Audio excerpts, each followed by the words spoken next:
سب سے مقدم سمجھیے اور ایسا لباس منتخب کیجیے جس سے سطر پوشی کا مقصد بخوبی پورا ہو۔ مطلب لباس ایسا پہننا چاہیے جس میں ہمارے لباس سے ہمارے جسم کے اہم حصے، جیسا کہ جس سے سطر ہمارا کور ہو، جس سے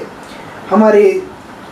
سطر پوشی ہو، ایسا لباس پہننا چاہیے۔ ایسے لباس پہننے کو ہم اپنا مقصد بنائیں۔ ساتھ ہی اس کا بھی اہتمام رہے کہ لباس موسمی اثرات سے جسم کی حفاظت کرے، جسم کی حفاظت کرنے والا بھی ہو، اور ایسا سلیقے کا لباس ہو جو زینت و جمال اور تہذیب کا بھی ذریعہ بنے۔ مطلب یہاں پہ دوسری بات یہ ہے کہ پہلا مقصد یہ ہے کہ اپنے سطر کی حفاظت ہو، دوسرا مقصد یہ ہے کہ موسمی لحاظ سے بھی لباس پہنا جائے۔ سردیوں میں پتلا لباس پہننے سے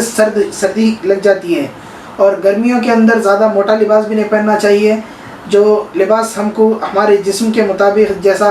پسینہ آتا ہو یا پھر کوئی اور ایسی وجہ جس سے ہم کو بے چینی یا گرمی محسوس ہوتی ہو۔ گرمیوں کے دنوں میں ایسے لباس نہیں پہننا چاہیے، تھوڑا سا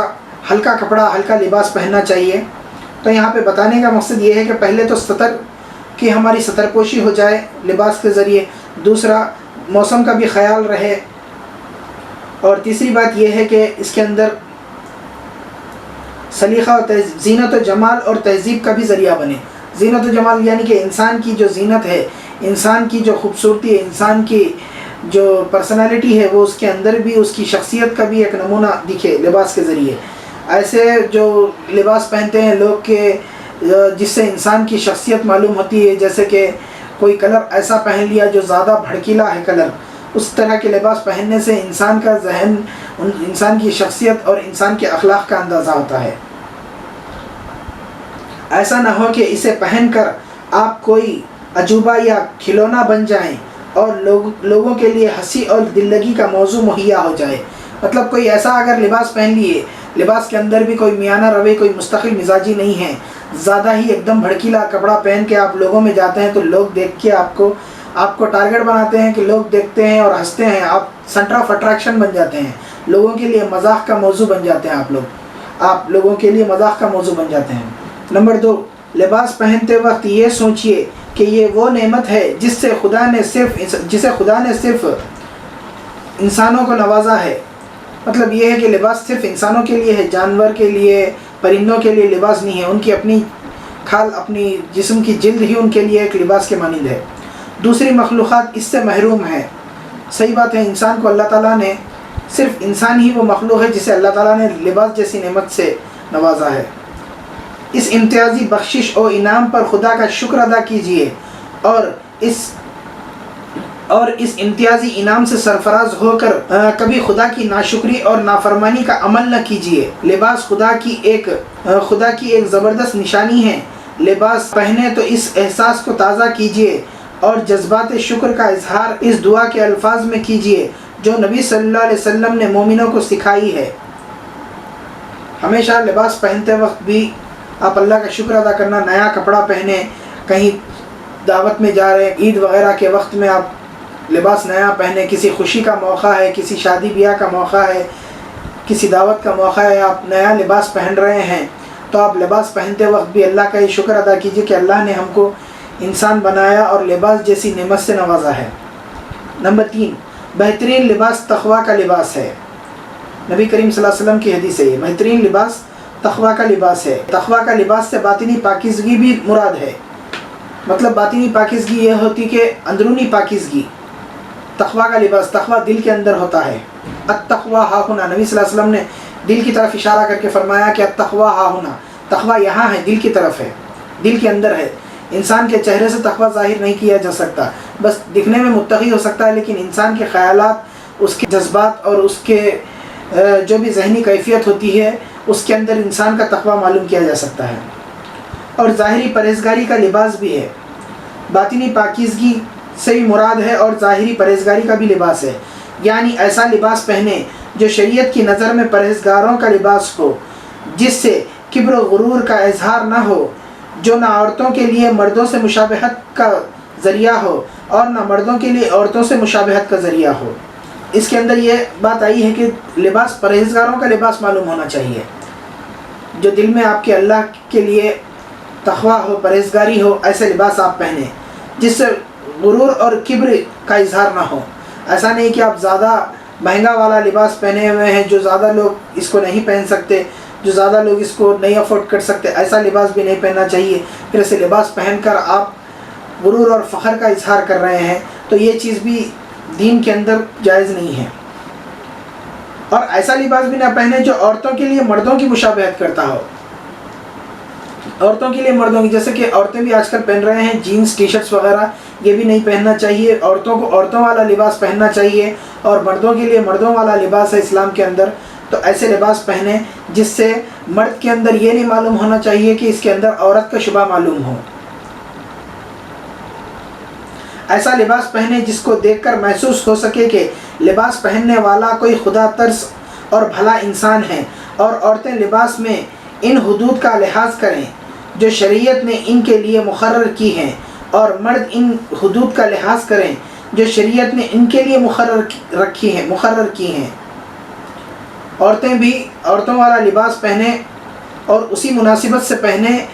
جیسا کہ زیادہ عورتوں کے اندر یہ بات دیکھنے میں آئی ہے کہ فیشن والے کپڑے پہنتے ہیں، جسے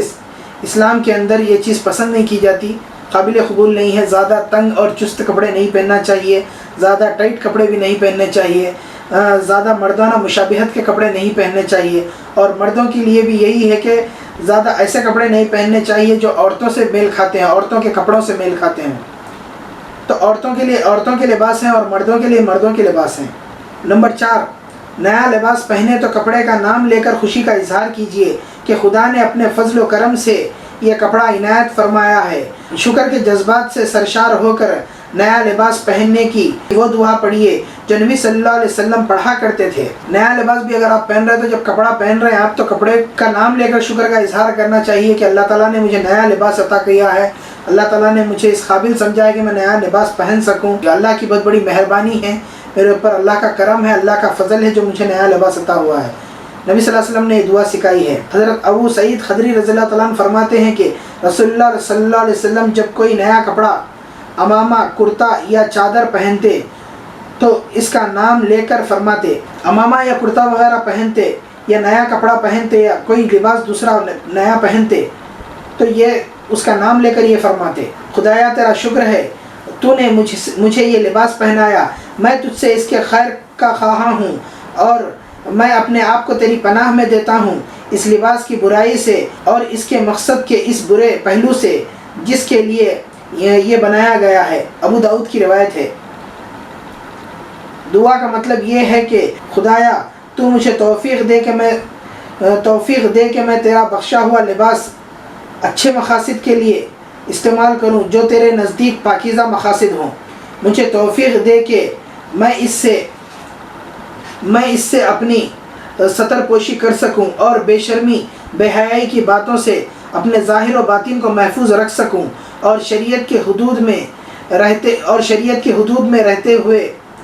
میں اس کے ذریعے اپنے جسم کی حفاظت کر سکوں اور اس کو زینت و جمال کے ذریعے بنا سکوں، زینت و جمال کا ذریعہ بنا سکوں۔ کپڑے پہن کر نہ تو دوسروں پر اپنی بڑائی جتاؤں، نہ غرور اور تکبر کروں، اور نہ تیری اس نعمت کا استعمال کرنے میں شریعت کی ان حدوں کو توڑوں جو تو نے اپنے بندوں اور بندیوں کے لیے مقرر فرمائی ہے۔ حضرت عمر رضی اللہ تعالیٰ عنہ کا بیان ہے کہ نبی صلی اللہ علیہ وسلم نے فرمایا، جو شخص نئے کپڑے پہنے اگر وہ گنجائش رکھتا ہو تو اپنے پرانے کپڑے کسی غریب کو خیرات میں دے دے، اور نئے کپڑے پہنتے وقت یہ دعا پڑھے، ساری تعریف اور حمد اس خدا کے لیے ہے جس نے مجھے یہ کپڑا پہنایا جس سے میں اپنی ستر پوشی کرتا ہوں، اور جو اس زندگی میں میرے لیے حسن و جمال کا بھی ذریعہ ہے۔ جو شخص بھی نیا لباس پہنتے وقت یہ دعا پڑھے گا تو خدا تعالیٰ اس کو زندگی میں بھی اور موت کے بعد بھی اپنی حفاظت اور نگرانی میں رکھے گا۔ ترمذی کی روایت ہے یہ۔ نمبر 5، کپڑے پہنتے وقت سیدھی جانب کا خیال رکھیے۔ قمیض، کرتا، شیروانی اور کوٹ وغیرہ پہنے تو پہلے سیدھی آستین پہنیے، اور اس طرح پائجامہ وغیرہ پہنے تو پہلے سیدھے پیر میں پائنچا ڈالیے۔ نبی اکرم صلی اللہ علیہ وسلم جب قمیض پہنتے تو پہلے سیدھا ہاتھ سیدھی آستین میں ڈالتے اور پھر الٹا ہاتھ الٹی آستین میں، الٹا مطلب بایاں ہاتھ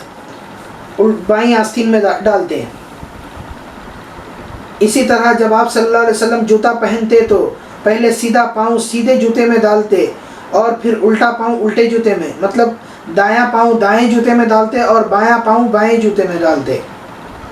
اور جوتا اتارتے وقت پہلے الٹے پاؤں والا جوتا اتارتے اور پھر سیدھے پاؤں والا، مطلب جب اتارنا ہے آپ کو جوتا تو پہلے بائیں پیر کا جوتا اتارنا چاہیے، لیفٹ پیر والا، پھر رائٹ والا پیر اتارنا چاہیے۔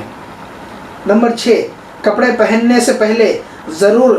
جھاڑ لیجئے، مطلب کپڑے کہیں لگے ہوئے ہیں، ٹنگے ہوئے ہیں، ہینگر یا کوٹی وغیرہ میں لگے ہوئے ہیں تو اس کو نکال کے جھٹکنا چاہیے کپڑے کو ایک بار۔ ہو سکتا ہے کہ اس میں کوئی موذی جانور ہو اور خدا نخواستہ کوئی ایزا پہنچے، مطلب کوئی موذی جانور، چھوٹے کیڑے، ذرات وغیرہ یا پھر چھپکلیاں وغیرہ، جھنگر، ایسی چیزیں ہیں تو آپ کو اسکن کو پرابلم ہو سکتا ہے، انفیکشن ہو سکتا ہے آپ کو، اسکن انفیکشن۔ تو اس لیے کیا ہے، آپ پہلے کپڑے نکال کے اس کو جھٹک کے پہننا چاہیے اگر لٹکے ہوئے ٹنگے ہوئے کپڑے ہوں تو۔